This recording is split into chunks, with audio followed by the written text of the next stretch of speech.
Bonjour à toutes et à tous, bienvenue dans ce forum Climat et Énergie Grand Ouest version webinaire porté par la Chambre d'agriculture de Bretagne. Merci à chacun et à chacune d'avoir pris le temps de nous rejoindre pour échanger sur un sujet stratégique pour l'avenir de nos filières agricoles. Le thème qui nous rassemble aujourd'hui est la certification carbone en agriculture. Que se trame-t-il à Bruxelles? C'est un webinaire qui est porté par l'Association des chambres d'agriculture de l'Arc Atlantique, AC3A, et la Chambre d'agriculture de Normandie. Nous allons explorer aujourd'hui ensemble le cadre européen de certification carbone qui est en cours de construction à Bruxelles, ses objectifs, ses implications pour les filières et les agriculteurs, les coopératives, ainsi que les opportunités et les défis liés à la mise en place des projets bas carbone. Pour nous accompagner, nous avons la chance d'accueillir des experts et des acteurs du terrain qui vont nous éclairer sur le sujet. Tout d'abord, Simon Martel, chercheur spécialisé en certification carbone à l'Institut pour l'économie du climat. Ensuite, Carole Lejeune, responsable RSE et carbone à la coopération agricole. Et enfin, Jean-Philippe Guine, éleveur laitier à Saint-Marc-sur-Couesnon, en Ille-et-Vilaine, en GAEC avec son frère et un salarié sur une exploitation laitière de 130 hectares et 105 vaches laitières en bio depuis 2020. Ce webinaire sera co-animé par moi-même, Clara Diebold de la C3A, et ma collègue Claudine Fouchereau, responsable du service développement agricole à la Chambre d'agriculture de Normandie. Avant de démarrer, j'aimerais juste remercier le programme Horizon de la Commission européenne qui soutient financièrement notre temps sur l'organisation de ce webinaire et qui soutient le projet Credible dont la C3A, la Chambre d'agriculture de Normandie et l'Institut pour l'économie du climat sont partenaires. C'est un projet qui a démarré en 2023, qui va se terminer l'an prochain et qui vise à accompagner la création d'un cadre européen pour la certification en Europe des crédits carbone en agriculture. Le projet vise à la fois à établir un réseau européen d'experts de la certification carbone agricole et 11 groupes de travail internationaux, multi-acteurs, pour porter des recommandations à la Commission européenne dans la construction du futur cadre européen. Avant de passer la parole à ma collègue Claudine Fouchereau qui va animer la table ronde, j'aimerais juste vous rappeler que le webinaire est tout d'abord enregistré à des fins de replay et d'autre part que vous avez la possibilité de poser toutes vos questions dans le petit onglet questions et réponses qui doit se trouver sans doute en haut de votre écran. Donc n'hésitez pas à nous interpeller, à poser vos questions. On aura un temps dédié à la fin des présentations et de la table ronde. Et sur ce, je vais passer la parole à Claudine.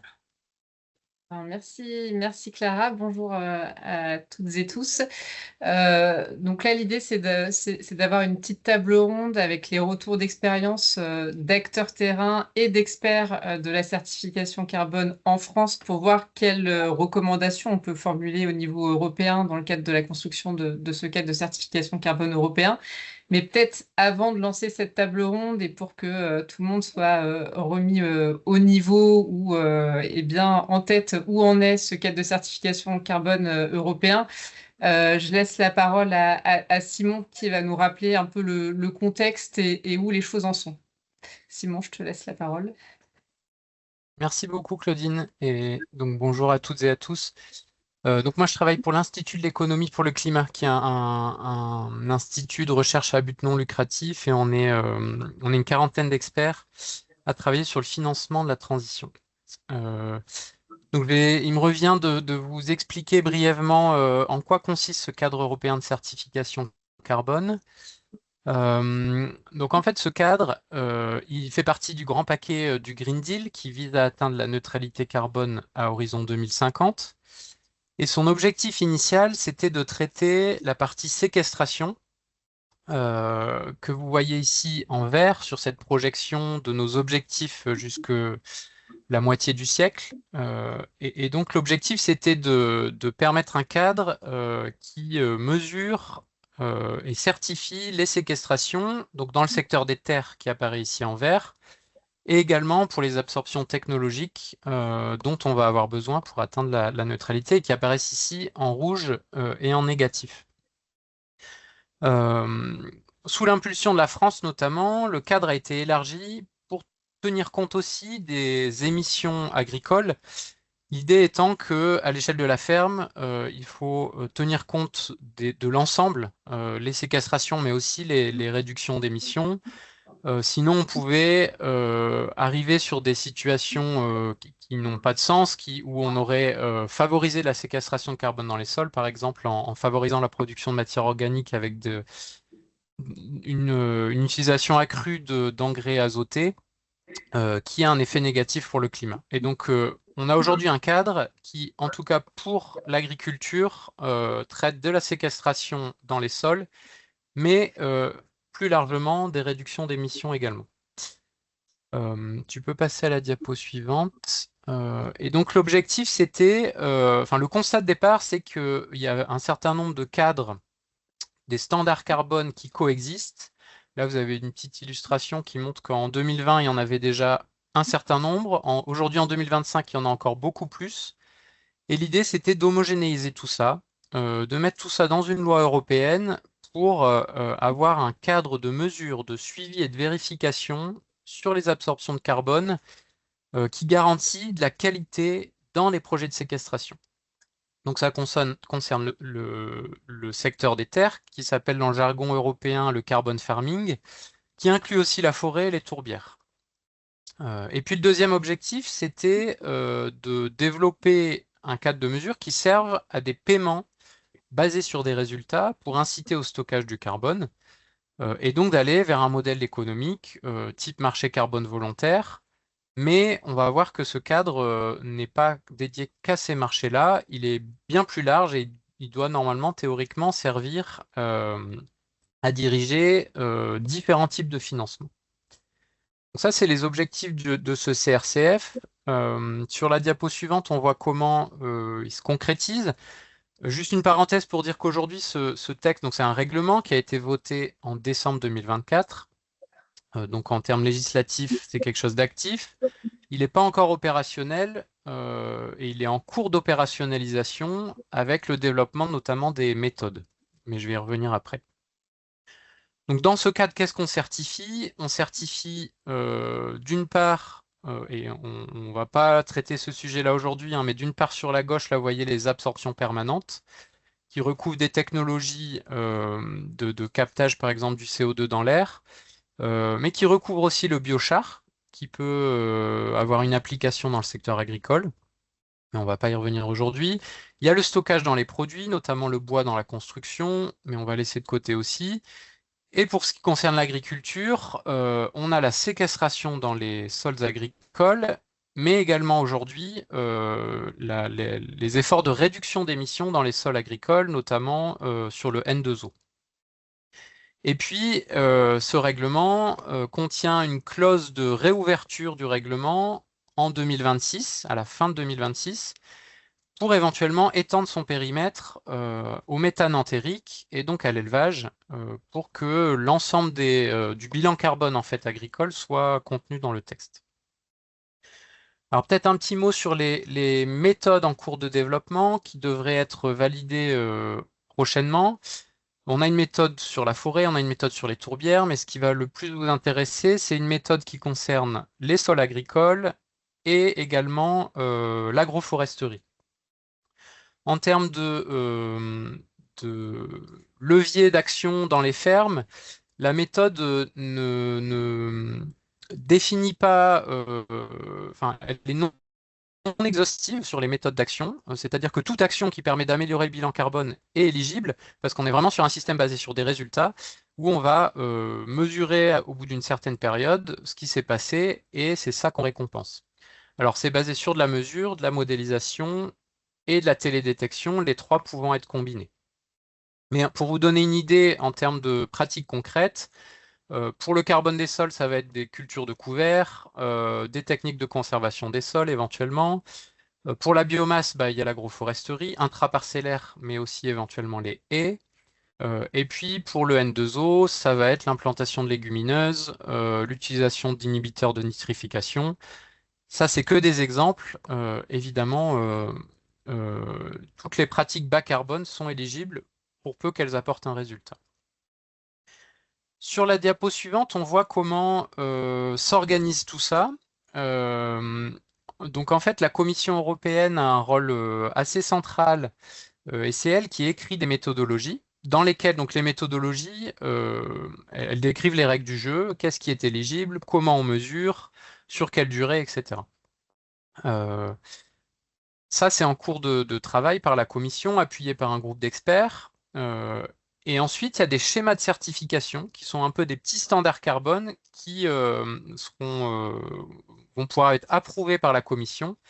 Et c'est eux qui vont vraiment mettre en œuvre la certification carbone en travaillant avec des auditeurs privés qui vont venir auditer les projets sur le terrain. Là, on a le schéma global d'organisation, sachant que la Commission européenne s'inspire beaucoup du système RED, donc la directive sur les énergies renouvelables, pour mettre en place ces mécanismes de certification. Ce qu'on peut voir sur la diapo suivante, c'est un peu les étapes dans cette certification et où est-ce qu'on en est. Je vous disais qu'aujourd'hui, le règlement existe. Pour autant, les processus de certification sont contenus dans un acte d'exécution qui devrait être validé et mis au journal officiel de l'Union européenne fin 2025 ou début 2026, donc dans très peu de temps. Et suite à ça, des premiers schémas de certification vont pouvoir être approuvés par la Commission et c'est eux qui vont vraiment mettre en œuvre cette certification carbone. Et donc ça se fera probablement à l'automne 2026, et ce qui fait qu'au mieux, fin 2026, on aura un processus qui sera opérationnel. Ça, c'est pour le côté processus de certification. Du côté des méthodologies, donc vraiment les règles de calcul et les règles du jeu de cette certification, les technologies pour lesquelles on parle de séquestration permanente sont plutôt en avance et donc les méthodes vont être publiées très prochainement, là dans les prochaines semaines. Pour ce qui concerne le secteur des terres, ce que j'ai mentionné avant, là, notamment la méthode qui vous intéresse, qui est sur le carbone des sols et l'agroforesterie, on s'attend plutôt à ce qu'on ait une méthode finalisée au printemps ou à l'été 2026. Mais ça donnera un cadre qui, derrière, va permettre cette certification carbone. Et puis, je l'ai déjà mentionné, mais fin 2026, on devrait savoir si ce cadre s'étend au-delà du carbone des sols, enfin de la séquestration et des émissions dans les sols. Voilà un peu où on en est dans la construction de ce cadre qui vise donc à homogénéiser la certification carbone dans l'Union européenne. Le cadre, aujourd'hui, ne parle pas de comment on finance tout ça. Donc sur la diapo suivante, on voit plutôt des suppositions de comment est-ce qu'on va aller financer tout ça. L'idée de ce cadre, c'est que c'est une pièce d'un puzzle qui doit être liée à d'autres réglementations européennes qui, elles, vont permettre ce financement des pratiques bas carbone en agriculture. Alors, les financements possibles, ils sont de différentes natures. Ce qui est le plus mature aujourd'hui, c'est ce qu'on appelle la contribution carbone volontaire. Donc, tous les marchés carbone volontaires que vous voyez ici en bas à gauche, qui sont des financements qui viennent de l'extérieur de la chaîne de valeur. C'est quelque chose qui existe depuis une quinzaine d'années, qui est opérationnel. Par contre, c'est très dépendant du contexte économique, voire même politique. Et on sait aujourd'hui qu'il y a plutôt des freins qui sont mis dans le reste du Green Deal, et notamment ce qui pourrait inciter les entreprises à financer de la contribution carbone volontaire. Donc, quand même beaucoup d'incertitudes là-dessus. Ce qui se développe beaucoup, c'est le financement qui vient des chaînes de valeur et notamment des industries agroalimentaires que vous avez ici en haut, hein, en haut à gauche du graphique. Donc c'est tout ce qui va venir dans les primes filières. Carole y reviendra. Ça, c'est quelque chose qui se développe beaucoup. Aujourd'hui, on s'interroge sur le potentiel de ces financements-là pour massifier la décarbonation du secteur agricole, mais ce sont des financements qui idéalement vont pouvoir, enfin, la certification du cadre européen va pouvoir servir à drainer ces financements. Il y a la question des aides publiques de la PAC. Dans la construction de la réglementation, il y a l'ambition de conditionner une partie de la PAC à la certification carbone. Ça existe déjà, notamment via la MAEC Transition bas carbone que certains connaissent bien, mais ça reste des très petites enveloppes par rapport à l'ensemble de la PAC. Donc il y a une grosse question pour savoir si ça va être étendu plus largement à la PAC. Ensuite, on a ce qu'on appelle la compensation réglementaire, donc c'est des financements qui viennent de l'extérieur de la chaîne de valeur, et on a un bon exemple en France avec les compagnies aériennes qui doivent compenser leur vol intérieur de France hexagonale à France hexagonale, et pour lesquelles elles sont obligées d'acheter des crédits carbone en Europe, et aujourd'hui elles financent dans leur grande majorité, elles financent des projets label bas carbone. Donc c'est aussi un système de financement où on oblige des acteurs en dehors de la chaîne de valeur à compenser. La question c'est quels secteurs aujourd'hui peuvent contribuer et financer, ça reste une grande question. Et puis enfin, un dernier mécanisme qui est vraiment le moins mature, mais qu'on ne peut pas complètement écarter, c'est un financement qui viendrait de la chaîne de valeur elle-même, sous forme de quotas, où on impose des trajectoires de décarbonation par exemple à l'aval de la chaîne agroalimentaire, mais qui inclut aussi ce qui se passe en amont. Et quelque part, ça serait de rendre obligatoire ce qui se passe de manière volontaire aujourd'hui avec les primes filières et qui permettrait de décarboner plus massivement le secteur agricole et agroalimentaire. C'était une option qui a été mise sur la table il y a 2 ans par la Commission européenne. Aujourd'hui, on en entend beaucoup moins parler parce que c'est un sujet, vous vous en doutez, qui est politiquement et économiquement assez sensible. Mais voilà pour le panel des financements envisageables pour ce CRCF. Pour être clair, hein, aujourd'hui, on ne sait pas exactement quels seront les canaux de financement qui seront utilisés. Une chose est sûre, c'est qu'il faudra probablement les articuler entre eux pour avoir des financements efficaces. Et puis sur ma dernière slide, vous allez voir normalement que on a encore beaucoup de questions sur ce CRCF, ce cadre de certification carbone. Donc, je viens de l'évoquer, quels seront les financements qui vont permettre de financer ce carbon farming? À quel niveau? Est-ce qu'on va être capable de vraiment couvrir le coût de la transition? On n'en est pas sûr. Il y a un sujet sur la concurrence entre le secteur des terres, donc l'agriculture et la forêt, et le secteur des absorptions permanentes, où on voit qu'il y a une concurrence assez féroce, y compris sur les financements, avec d'un côté le secteur des terres qui peut argumenter sur beaucoup de co-bénéfices des pratiques bas carbone, des co-bénéfices économiques, des co-bénéfices de biodiversité, mais où les absorptions, on a du mal à les qualifier de permanentes, alors que de l'autre côté, le CO2 qui est enfoui dans les sous-sols, même si c'est quelque chose de peu mature et de très coûteux, la science nous dit que ça peut être permanent. Donc il y a un sujet là-dessus. Comment vont s'engager les agriculteurs? On discute là sur la méthode sur les sols et l'agroforesterie de 10 à 15 ans d'engagement. Est-ce que c'est possible? Comment ça va se passer pour les agriculteurs qui sont déjà engagés dans des programmes bas carbone? Il y a la volonté de permettre aux agriculteurs déjà engagés de les embarquer dans le système CRCF, mais jusqu'à quel point, on ne sait pas encore vraiment. Et puis la question de l'homogénéité, même si c'est un règlement européen et que vraiment l'objectif c'est d'homogénéiser tout ça, à un moment il va falloir descendre quand même au niveau des États membres, voire régionalement, pour définir des règles de comptabilisation et donc il faudra s'assurer que tout ça c'est bien homogène. Donc vous voyez qu'il y a encore quand même beaucoup de questions qui se posent sur ce règlement européen. Et je vous remercie de votre écoute pour cette introduction sur le CRCF. Merci Simon. Donc oui, effectivement, comme tu le dis, les choses avancent, mais il y a encore des lignes à écrire, il y a encore des marges de manœuvre et tout n'est pas complètement cadré. Donc, on attend aussi vos éventuels commentaires, suggestions pour ceux qui ont des retours d'expérience à faire dans le cadre du label bas carbone ou autre.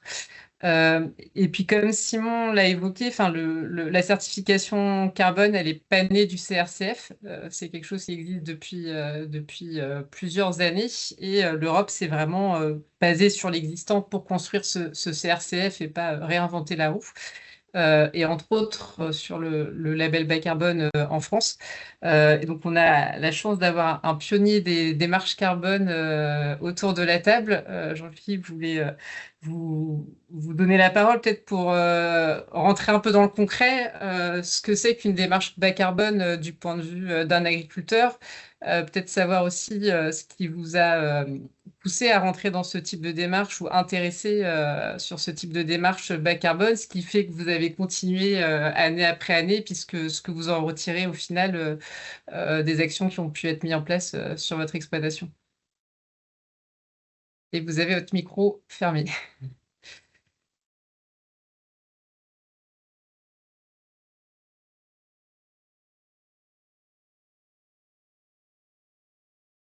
Ah, je regarde si je peux vous l'ouvrir à distance.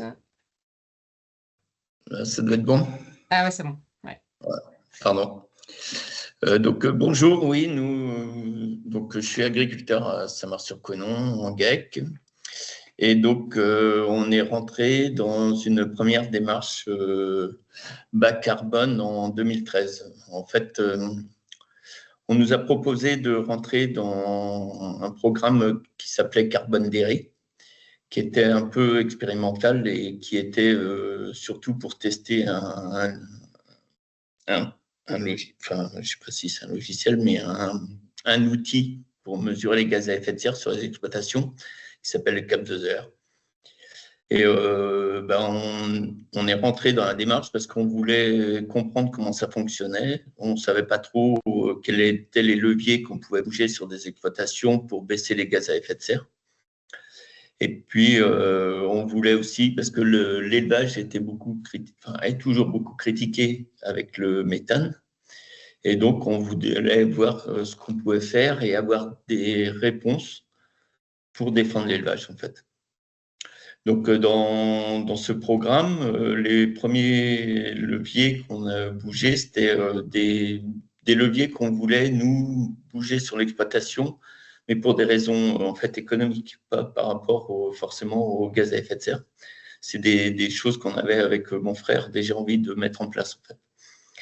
Et donc, on avait commencé à grouper les vélages au printemps pour faire un maximum de lait avec l'herbe. On voulait diminuer les surfaces de maïs et de blé pour augmenter l'herbe, diminuer les correcteurs azotés et produire des luzernes et des trèfles qui pouvaient les remplacer. Donc, c'est des leviers comme ça qu'on a mis en place. Il y avait la couverture de la fosse aussi qui était prévue parce qu'on était un peu juste en stockage et puis tous les épandages sont faits par l'ETA. Donc, ça permettait de diminuer les coûts d'épandage. Et donc, avec tous ces différents leviers, on a diminué de 18% nos gaz à effet de serre sur l'exploitation en 5 ans. Donc, on est passé d'un niveau d'émission nette par litre de lait à 0,81 équivalent kilo de CO2 à 0,67 en 2018. Donc, ça, c'était pour ce premier programme qui était expérimental.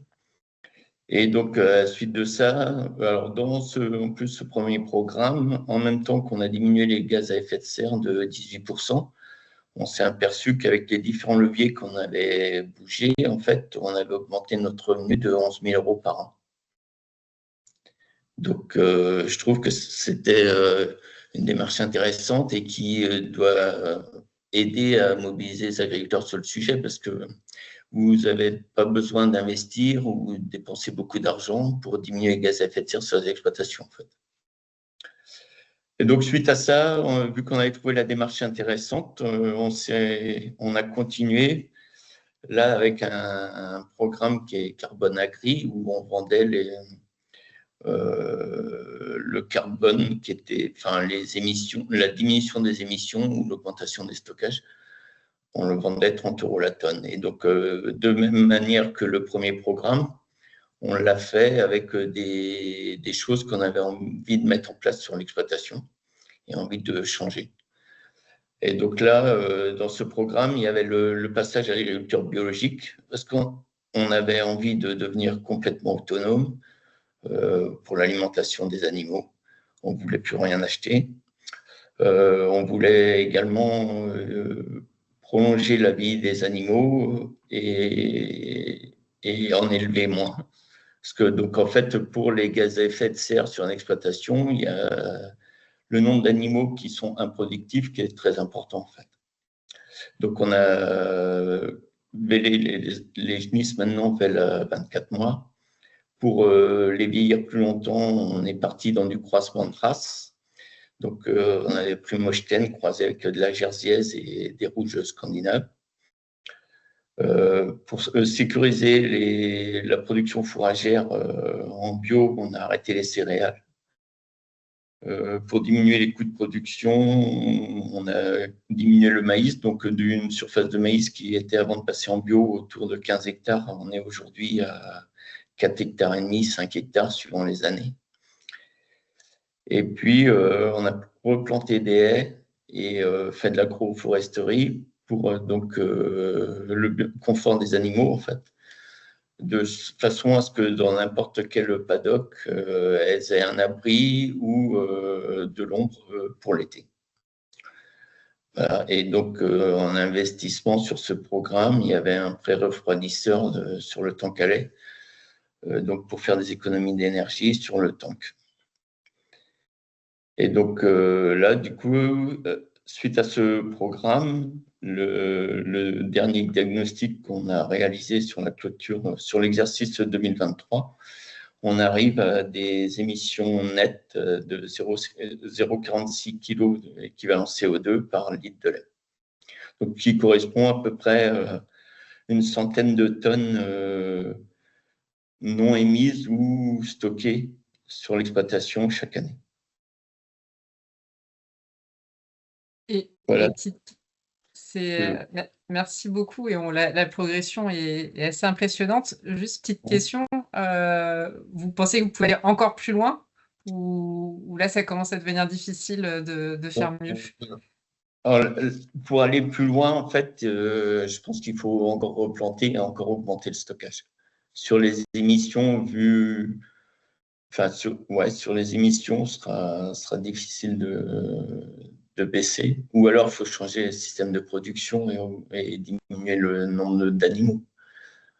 Parce que nous, maintenant, sur l'exploitation, en fait, le gros facteur, c'est le méthane. Les émissions de méthane représentent entre 60 et 65% des émissions nettes.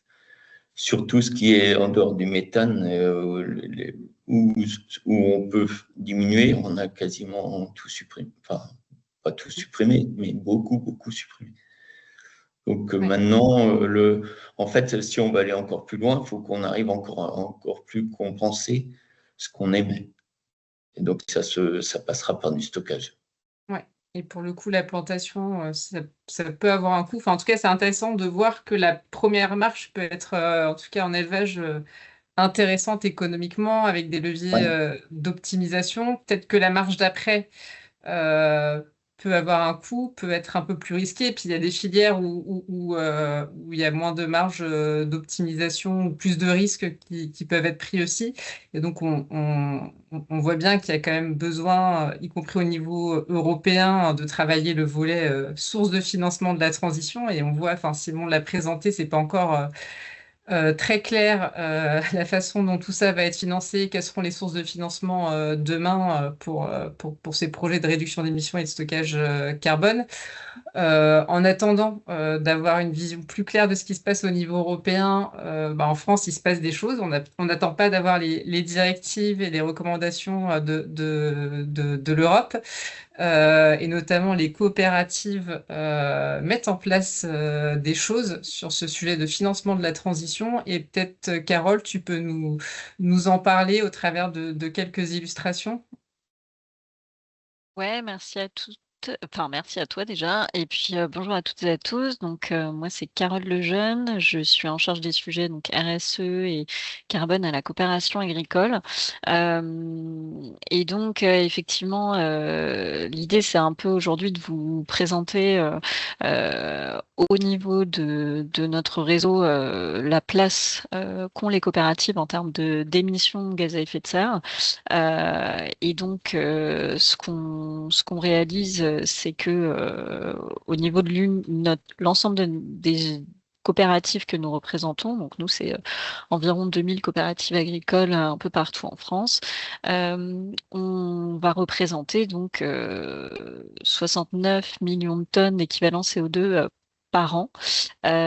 Juste, j'ai une petite question. Là, j'ai demandé le contrôle de, euh, J'ai accepté la normalement. présentation. Ouais, Non, mais j'arrive pas essaye à passer les de. slides. Non, alors je vais les passer pour toi. Ok, Hop. merci. Excusez-moi pour cette petite incartade. Donc nous, on a fait ce travail que en fait toutes les entreprises et coopératives agricoles notamment font, hein, c'est de faire son bilan carbone des émissions directes et indirectes de nos entreprises.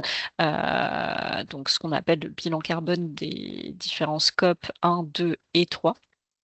Et sans surprise, donc, ce qu'on voit chez nous, effectivement, hein, c'est que plus de 3/4 des émissions de gaz à effet de serre au niveau de nos coopératives agricoles se retrouvent en fait dans nos fermes et donc chez nos agriculteurs coopérateurs.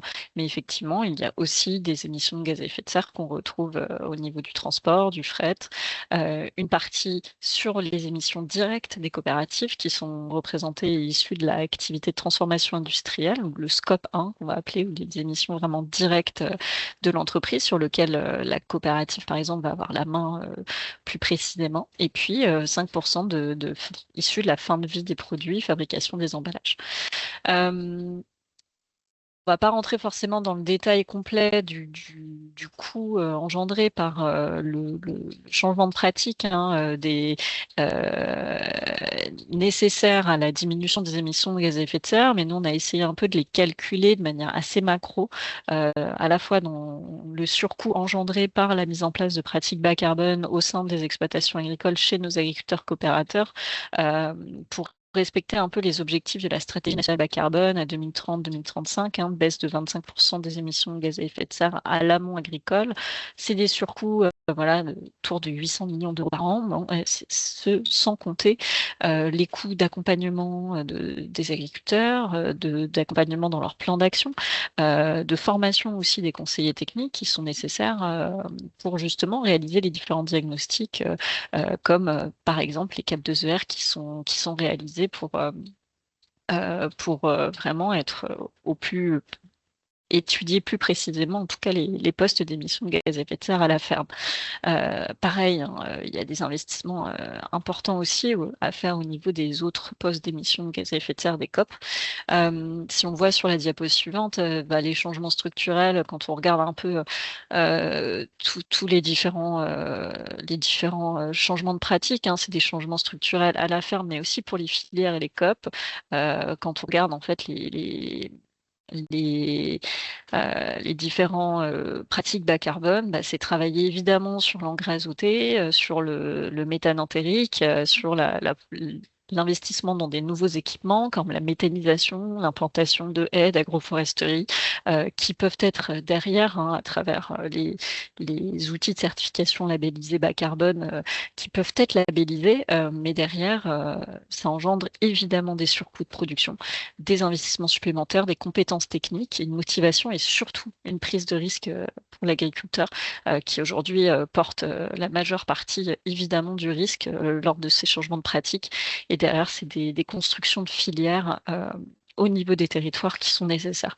Donc ça, c'est juste pour se remettre un peu reprendre un peu de hauteur aussi et de se rendre compte que tout ça, c'est pas du tout gratuit, au contraire, et que les outils de certification carbone, effectivement, ils ont pour objectif et pour ambition, comme le disait Simon tout à l'heure, hein, de tenter de certifier, de vérifier, on va dire, l'application de ces pratiques bas carbone et la mise en place derrière spécifiquement de baisse d'émissions de gaz à effet de serre ou de capture de carbone. Mais derrière, ça a un coût et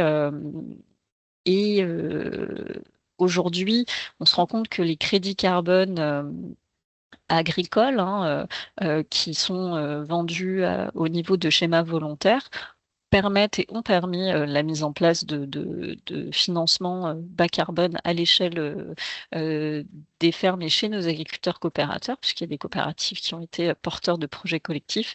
Mais en parallèle, les COP aussi partent sur d'autres projets qui mêlent des financements multiples, que ce soit sur les crédits carbone, mais aussi sur d'autres types comme des primes filières, des financements public-privé. Et donc là, j'ai quelques petits exemples. Si on regarde les diapos d'après, il y a plusieurs acteurs sur le marché qui accompagnent les entreprises, les coopératives agricoles. Là, c'est vraiment pas du tout exhaustif, c'est vraiment des exemples et on va retrouver des tiers de confiance sous forme d'associations, on va retrouver des démarches de coopératives comme la démarche transition qui est mise en place par Vivesia et Noriap aujourd'hui, mais aussi des entreprises comme Carbon Farmers qui est une mandataire de vente de crédit carbone qui fait du financement multiple entre de la vente de crédit carbone, mais aussi ce qu'on appelle les primes filières, qui viennent aller chercher le surcoût engendré par la transition et la mise en place des pratiques bas carbone au sein de la chaîne de valeur chez des acteurs comme par exemple des acteurs de la transformation, voire même de la grande distribution. Si on rentre plus dans le détail, par exemple avec l'exemple en diapo d'après, donc pour une agriculture du vivant, donc, eux mettent en place des programmes à l'échelle des territoires et plus spécifiquement, il y a un démonstrateur qui est le plus avancé dans les Hauts-de-France qui regroupe donc plein d'acteurs, plusieurs coopératives agricoles de plusieurs filières différentes, mais également donc des acteurs du territoire, des chambres d'agriculture et des agences de l'eau, au niveau du territoire qui viennent financer des pratiques de transition qui ne sont pas forcément bas carbone spécifiquement ou labellisées bas carbone, mais qui viennent répondre à, là en l'occurrence pour une agriculture du vivant, l'indice de régénération qui précise, on va dire, des démarches de régénération du sol et d'agroécologie, et donc derrière qui permettent la mise en place de financements supplémentaires de la transition. Si on a un autre exemple juste après, c'est le programme Transition, donc qui avait été initié par la coopérative Vivesia et auquel Noriap que Noriap a rejoint aussi l'an dernier, qui donc a permis sur plusieurs centaines de milliers de tonnes collectées, la mise en place de diagnostics, que ce soit des diagnostics biodiversité, mais aussi de données carbone à l'échelle des exploitations agricoles pour engendrer, si on regarde la diapo d'après, des primes filières, donc financées donc, par les acteurs, et c'est ce qu'on voit juste après, juste là, donc quand on voit avec l'engagement d'eux, en fait, c'est les acteurs de la chaîne de valeur qui viennent financer donc des pratiques bas carbone et un cahier des charges très précis qui regroupe donc des pratiques bas carbone, mais aussi des pratiques liées à la biodiversité et à la qualité de l'eau et du sol. Et donc, on retrouve des acteurs de la première, deuxième transformation, ainsi que des soutiens aussi de financement pour, par exemple, venir financer la collecte de données, le pilotage de ces datas et la formation des conseillers techniques. Donc voilà, voilà, l'idée c'était de vous balayer un peu les différents exemples qui viennent en parallèle des crédits carbone et du marché du carbone volontaire qui, à date en tout cas, ne permet pas le financement complet du surcoût engendré par les pratiques de décarbonation à l'échelle des fermes et des filières agroalimentaires. Merci, Carole. Donc, effectivement, on voit qu'il y a plein de démarches qui émergent ou qui ont quelques années de recul pour pour certaines, peut-être, et qui peuvent inspirer aussi ce qui est en train de se discuter au niveau européen. Et on voit bien que la Commission européenne se pose les mêmes questions, voit bien qu'une seule source de financement ne suffira pas, mais se pose la question de comment assembler tout ça.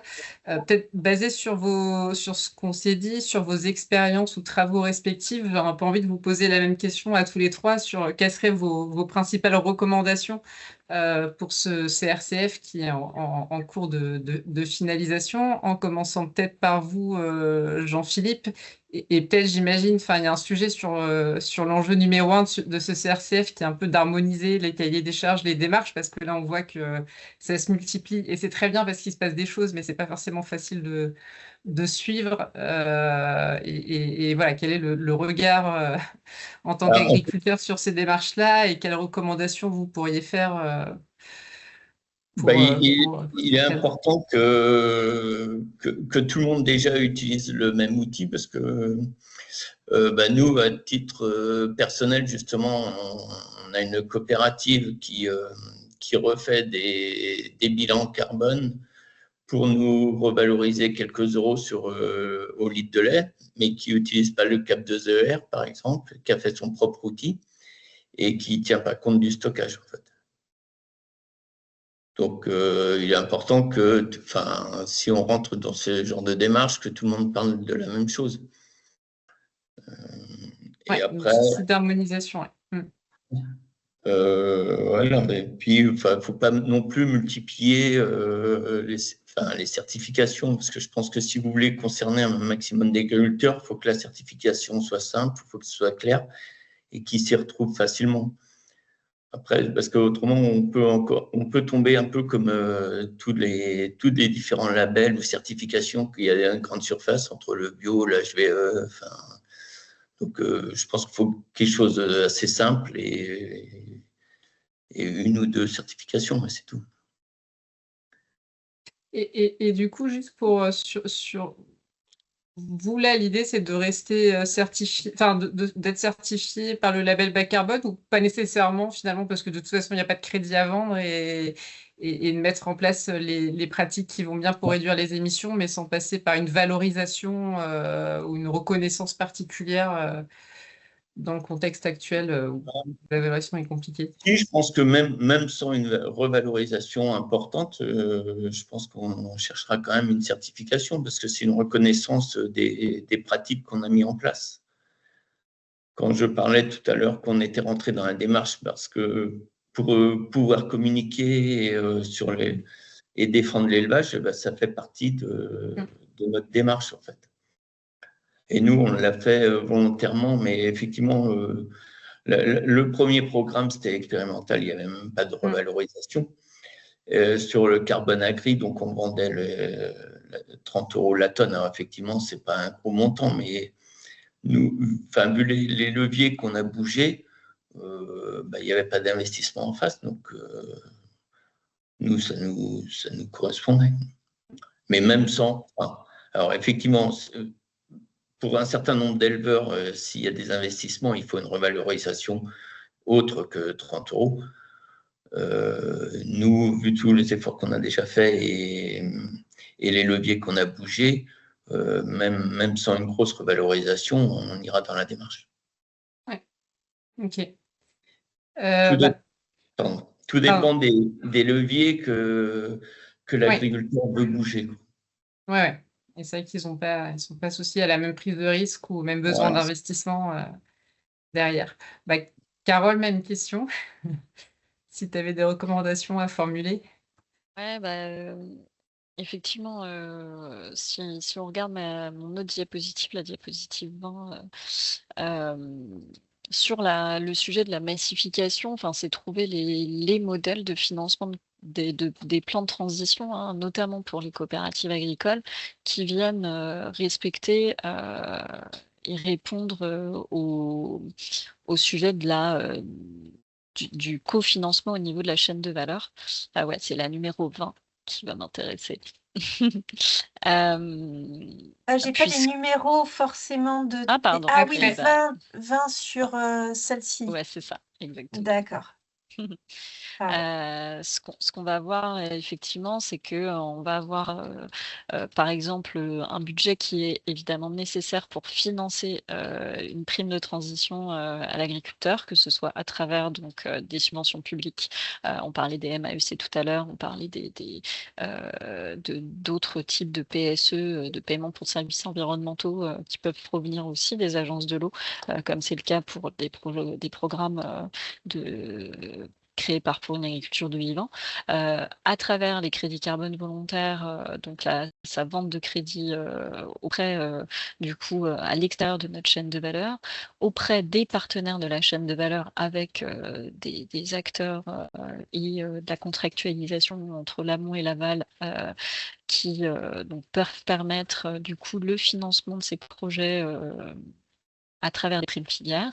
Et puis aussi, il y a encore d'autres acteurs économiques ou du mécénat qui peuvent se mettre en place, qui viennent donc financer les primes à l'agriculteur pour son engagement, sa prise de risque, le surcoût engendré par ces pratiques, l'accompagnement individuel technique qui est nécessaire, des formations, des ateliers. Et puis, un coup de passage à l'échelle aussi pour la coopérative agricole, en l'occurrence pour nous, avec la montée en compétences des conseillers techniques, la R&D derrière, tout le reporting et la traçabilité de la donnée et un pilotage global. Tout ça, c'est nécessaire pour vraiment faire en sorte de vérifier et prouver la mise en place des pratiques des agriculteurs qui nous est demandée par notre chaîne de valeur et notamment par soit les industriels du reste de la chaîne de valeur en transformation et aussi par la grande distribution à travers des certifications internationales, par exemple comme Science Based Target Initiative, donc SBTI, qui viennent vraiment donner le là un peu de l'échange d'informations climat et carbone entre les entreprises. Et c'est vraiment là où en fait le débat se joue de comment derrière ces échanges de données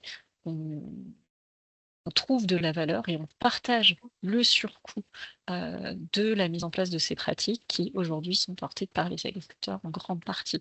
Nous, ce qu'on voit aussi comme pratiques qui sont très intéressantes et qui donc doivent être gardées en tête au niveau européen, c'est le partage des surcoûts interfilières, ce qui demande aussi de l'harmonisation, notamment des diagnostics et des données de calcul de diminution d'émissions de gaz à effet de serre à l'échelle de l'exploitation agricole et de la rotation. Et donc, on voit des projets de cofinancement de programmes à l'échelle des territoires où on a des coopératives sucrières, céréalières et laitières qui se réunissent collectivement pour financer les mêmes exploitations ensemble, que ce soit pour accompagner l'agriculteur dans son surcoût. Et ensuite, il y a un partage potentiellement du facteur d'émission engendré par ces pratiques à l'échelle de la rotation. Et derrière ça, c'est vraiment des choses qui peuvent permettre de collaborer et coopérer entre les filières au sein des territoires pour le surcoût de la transition. Merci Carole. Et le 80-20, là, je le trouve hyper intéressant. Est-ce que c'est un cap qu'on se donne ou c'est des choses observées? Parce que nous, ça fait partie un peu des recommandations qu'on a, et je laisserai la parole à Simon aussi là-dessus, dans le cadre du projet du cadre de certification carbone européen. On voit bien que dès lors qu'on rentre scope 3, traçabilité sur la chaîne de valeur, c'est pas simple, ça demande de collecter tout un tas de données. On sent bien aussi qu'au niveau européen, il y a l'enjeu d'avoir un cadre crédible qui cherche à être robuste, mais du coup qui demande aussi pas mal de données à collecter. Et c'est un gros point de vigilance qu'on a sur les coûts de transaction. Donc le 20-80, il est observé. Il est intéressant. En partie observé. Okay. Ouais. Ok.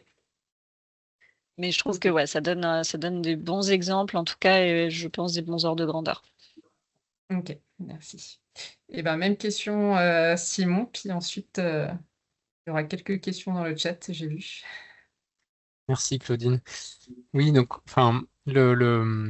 pour le CRCF, donc on voit qu'il y a un enjeu, Jean-Philippe l'a bien montré, de lisibilité pour les agriculteurs, qu'il n'y ait pas différents acteurs qui viennent les voir avec des cahiers des charges différents. Donc ça, c'est un enjeu. Il y a un enjeu de lisibilité pour tout le monde, qu'on décrive bien qu'est-ce qu'une pratique bas carbone. Et puis Carole vient de bien montrer qu'il y a un besoin d'articuler les différents modes de financement. Et donc il y a vraiment un enjeu d'avoir un système homogène de certification. Et c'est là où le CRCF peut vraiment répondre à cette ambition-là, si on lui donne les moyens avoir un cadre vraiment harmonisé. Et nous, on pense que c'est une bonne chose que ce soit une entité publique qui, quelque part, porte ce thermomètre carbone et que ça soit appuyé sur la science pour qu'on ait quelque chose de vraiment crédible. Donc, c'est vraiment l'intérêt du CRCF. Maintenant, il y a quand même peut-être deux défis pour ce cadre européen. D'une part, c'est ce que vient d'évoquer Claudine, c'est que on n'est pas un déséquilibre entre le coût de la mesure, en fait, hein, que le thermomètre coûte pas plus cher que les pratiques bas carbone. Et là-dessus, en France, on a quand même un bon exemple avec le label bas carbone où on réussit ce bon équilibre entre, d'une part, la robustesse scientifique et d'autre part, un coût du système qui est relativement limité. Donc il y a un vrai enjeu à avoir cet équilibre-là, et à ce stade, on a peu d'éléments sur le modèle économique du CRCF. Donc il va falloir être attentif à ce que le maximum de financement aille sur le terrain aux pratiques bas carbone et pas au système de mesure et de suivi. Et puis peut-être l'autre défi du CRCF, c'est de ne pas miser que sur les financements volontaires. On voit qu'aujourd'hui, c'est ce qui existe et c'est ce qui va amorcer le système. Mais par définition, le volontaire, il est limité. Il peut concerner des entreprises qui vont chercher à se démarquer, par exemple, sur un segment de marché, mais on ne va pas forcément massifier la transition bas carbone et atteindre les objectifs européens qui sont ambitieux sans passer par un peu de réglementaire. Donc, il y a un moment, il va être indispensable que d'autres règlements, d'autres réglementations devront trouver un juste milieu, mais flécheront des financements concrets vers cette transition bas carbone qui vont un peu au-delà de ce qui est volontaire et de ce qui existe aujourd'hui. Voilà un peu les deux défis que j'identifie pour ce cadre européen. Eh ben, merci beaucoup. Alors, et peut-être pour rebondir sur le premier défi, je ne vais pas prendre les questions dans l'ordre, mais il y a une question de Charlotte Quenard sur, au regard de l'ingénierie nécessaire et des structures intermédiaires, quel objectif de retour financier à l'agriculteur peut-on se fixer? Et est-ce que ce 80%, donc si c'est observé, tant mieux. Je ne pensais pas que c'était autant, mais tant mieux. Et est-ce que ça pourrait être le bon objectif à se fixer? Mais ce qui implique de le mesurer pour s'en assurer. Mais je ne sais pas si quelqu'un veut répondre à ça. Ouais, sachant que dans le 80%, il y a le coût d'accompagnement aussi. Donc, bon, faudra, En plus. voilà. Mais effectivement, quand on regarde, en tout cas, après, ça va être c'est plutôt regarder à l'hectare, et c'est pour ça que ce qui est important, c'est de regarder plutôt à l'échelle de l'exploitation agricole les coûts engendrés de mise en place des pratiques et comment on évalue ce surcoût et ensuite comment on boucle la boucle. Il y avait des exemples comme ça, je voyais, je sais pas, pour mettre en place telle pratique bas carbone, en gros, je suis à 100 euros la tonne, mon crédit carbone, il va me permettre pour l'agriculteur de récupérer 35 euros. Ça veut dire que la prime filière, si tout le reste, je le finance par de la prime filière, faut qu'il aille financer le reste, quoi, pour boucler la boucle. Et on est sur un bouclage du surcoût et pas d'une valeur supplémentaire. Donc c'est aussi ça qu'il faut aussi avoir en tête sur le coût de la transition. Ce qui n'était pas forcément communiqué, notamment par un certain nombre d'acteurs, hein, et notamment des organisations professionnelles agricoles, où on imaginait aussi qu'on allait plutôt créer plutôt de la valeur. Et là, on se rend compte que on parle déjà de boucler le surcoût et gérer la prise de risque. Donc, Donc on est aussi Et, sur d'autres éléments de langage. ouais. Et pour revenir, donc il y a la question des coûts, de la prise de risque et de les couvrir déjà. Et donc de l'autre côté, ça permet de dimensionner les financements. Et justement, il y a une question de Marie si on avait des ordres de grandeur sur les primes filières à l'hectare. Alors moi, j'ai quelques chiffres en tête, mais je ne sais pas, toi, Carole, par rapport au programme Transition, par exemple, ou si tu as des choses à communiquer ou pas, sur le Ouais, montant à l'hectare des primes filières. je refouille en parallèle. Je suis tellement nulle en chiffres que Alors, quand je l'ai pas sous les je yeux, je comprends. veux pas dire de bêtises, mais Voilà. je te laisse faire et puis moi je fouille en parallèle. Je te laisse fouiller, puis on va prendre une autre question en attendant, peut-être plus pour Simon, peut-être, par rapport au label bas carbone, à quel point on est bien placé en France avec notre label bas carbone et qui va être assez ressemblant à ce futur cadre ou pas. Et est-ce qu'il y a d'autres pays européens qui ont des cadres plus pertinents et qui sont mieux placés que nous pour poursuivre Oui. dans leur direction? Alors oui, en France, on est probablement le pays de l'Union européenne qui est le mieux, enfin, qui a le plus de recul avec le label bas carbone qui a plus de 6 ans et avec quand même beaucoup de fermes engagées sur le label bas carbone. Donc oui, on est bien placé. Oui, on a un retour d'expérience que d'ailleurs les ministères français essaient de faire remonter au niveau européen. Est-ce que pour autant le CRCF est une extension du label bas carbone? Pas complètement. Il y a quand même un certain nombre de différences. Et donc aujourd'hui, concrètement, on ne sait pas si le label bas carbone va devenir un schéma de certification interne au CRCF. En tout cas, ça ne sera pas pour l'année prochaine, ni pour les 2, 3 prochaines années. Ça le deviendra sans doute à terme, mais il y aura forcément un besoin de convergence du label bas carbone qui aujourd'hui est un petit peu différent du CRCF. Et puis sur la question des autres pays européens, alors déjà ce qu'on peut dire, c'est que sur le marché carbone volontaire, historiquement, c'est pas forcément les pays qui ont porté des standards. Il y a plein de standards qui existent et qui sont plutôt des initiatives privées, comme Vera, comme Gold Standard. Enfin, il y en a aujourd'hui, il y en a peut-être une quinzaine en Europe. Donc ça, il y en a un certain nombre. Et au niveau des pays, on peut citer les Pays-Bas qui ont un système un peu similaire au label bas carbone, avec un système qui s'appelle le SNK. Et puis l'Irlande, qui n'a pas encore de système, qui attend un peu de voir ce qui se passe au niveau européen, mais qui est vraiment dans les starting blocks pour développer un système un peu analogue au label bas carbone. Et d'ailleurs, il s'intéresse beaucoup à l'expérience du label bas carbone. Est-ce que Carole, t'as retrouvé le chiffre? Ouais. Non. Alors, donc sur 3 ans,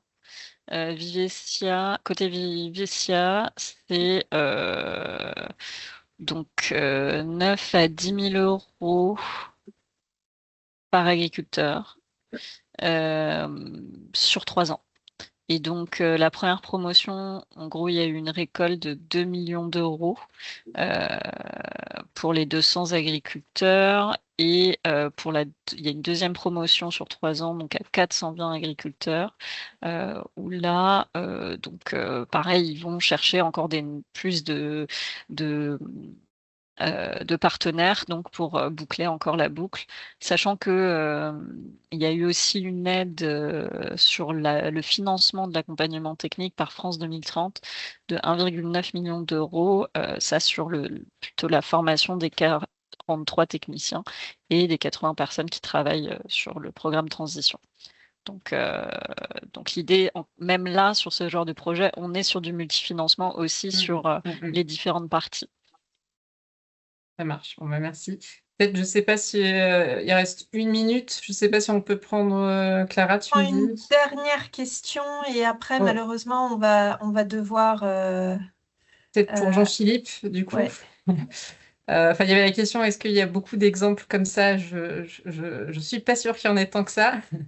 Mais il y avait aussi la question, on parle beaucoup de coûts, mais ouais, il y a aussi le volet, comme ce qui a été présenté par Jean-Philippe, d'optimisation et tout n'a pas un coût et peut-être qu'on n'a pas insisté aussi assez là-dessus. Et Jean-Philippe, je pense que vous vouliez insister sur le fait que c'était quand même un axe important pour faire rentrer les agriculteurs dans ces démarches-là, quoi. Avant de passer à la deuxième marche qui, elle, peut être plus risquée et plus coûteuse, il y a cette première marche qui peut être intéressante. Ouais, je pense que la première marche, c'est de l'optimisation du système, en fait. Que ce soit un système comme le nôtre bio, avec diminuer les intrants, mais même sur des systèmes beaucoup plus intensifs, avec des vaches avec des niveaux de production importants. Tout kilo d'aliments qui rentre ou toute dépense doit se traduire par des litres de lait ou de la viande, enfin une production.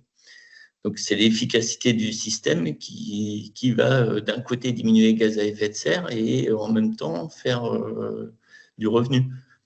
Donc, alors effectivement, pour aller plus loin, après, il peut y avoir besoin d'investissement, il peut y avoir besoin de gros changements. Mais la première démarche dans toutes les exploitations, c'est optimiser le système, c'est diminuer le nombre de, comme nous on a fait, diminuer le nombre de vaches improductives, diminuer les chenilles ou diminuer, enfin, changer la date de vélage pour qu'elles vèlent le plus tôt possible et qu'elles produisent du lait. Enfin, il y a tout un côté optimisation qui, là, il n'y a pas besoin, il y a assez peu de risques. Il faut peut-être du conseil, de l'accompagnement, mais c'est assez simple. Ouais, Et, et puis on voit bien que là, et c'est valable pour toutes les exploitations. Et on voit bien que ceux qui sont rentrés dans cette démarche-là, les premiers à être rentrés, c'est pas pour le revenu carbone, Non, c'est pour des non. questions d'efficience. Ouais, et c'est important de le rappeler pour engager, parce que parler de coûts, c'est pas forcément très enthousiasmant. La première marche n'est pas nécessairement coûteuse, effectivement. Bah, il y a Ouais, je toute pense qu'on... Ouais. Pardon. Ouais, je regarde Clara parce qu'on a dépassé d'1 minute. Oui, Je ne sais c'est pas à surtout, je quel crois point on qu'il y a un était. autre webinaire qui Ok, suit. Donc, Ok. ça marche. j'aimerais pas voler le temps de parole de quelqu'un d'autre. On va s'arrêter là. Je vous remercie à tous. J'ai vu que Simon a répondu à la dernière question de Valentin directement dans le chat. Le replay sera sans doute bientôt disponible en ligne. Si le sujet vous intéresse, je vous invite à consulter la page du projet Horizon Europe Credible, qui s'écrit crédible en français. On a aussi une page LinkedIn. On organise le prochain sommet européen de l'agriculture du carbone à Padoue, en Italie, du 16 au 19 mars. C'est l'événement européen où tous les acteurs de l'agriculture du carbone se réunissent chaque année. N'hésitez pas à y participer. Et enfin, il y a beaucoup de publications très intéressantes sur le sujet sur le site de l'Institut pour l'économie du climat, entre autres une étude sur le retour d'expérience label bas carbone que je vous invite à consulter. Merci à Claudine pour l'animation. Merci à ma collègue Amandine qui a eu sa caméra coupée tout du long, mais qui a géré tous les aspects techniques du webinaire discrètement en parallèle. Et merci à nos 3 intervenants, Jean-Philippe, Carole et Simon, pour leur présentation et les discussions très enrichissantes d'aujourd'hui.